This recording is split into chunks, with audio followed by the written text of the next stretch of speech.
Selasa 13 Januari 2026, Komisi Pemberantasan Korupsi menggeledah kantor pusat Direktorat Jenderal Pajak Kementerian Keuangan. Satu persatu ruangan diperiksa, menandai babak lanjutan pengusutan perkara ini. Adapun penggeledahan ini dilakukan sebagai upaya menelusuri jejak aliran suap dan mengungkap fakta yang lebih terang di balik kasus tersebut. Lantas bagaimana duduk perkara kasusnya?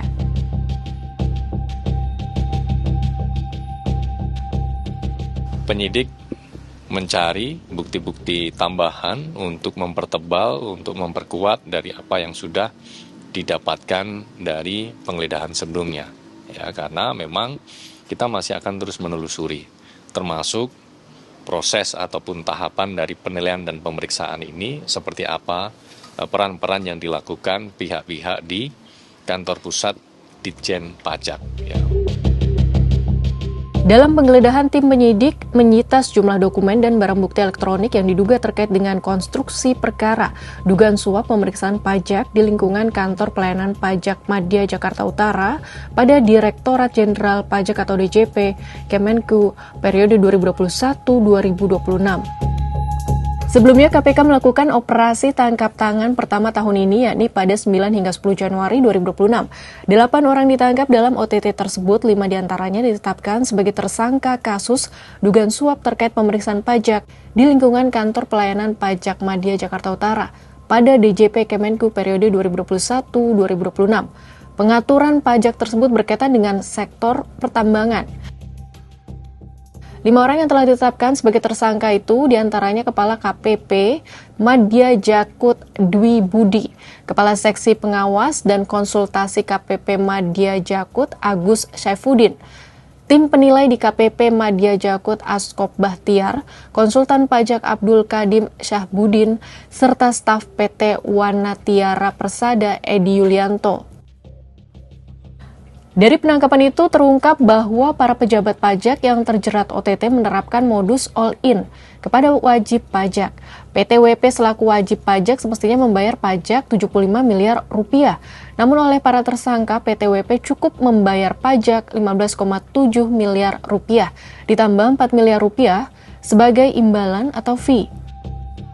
Berkat ulah ketiga tersangka, yakni Kepala KPP Madya Jakut Dwi Budi Iswahyu, Kepala Seksi Pengawas dan Konsultasi KPP Madya Jakut Agus Syaifuddin, dan anggota tim penilai KPP Madya Jakut Askop Bahtiar, pajak PTWP bisa dipangkas hingga 60 miliar rupiah. Akibatnya penerimaan negara yang semestinya diterima tidak terpenuhi.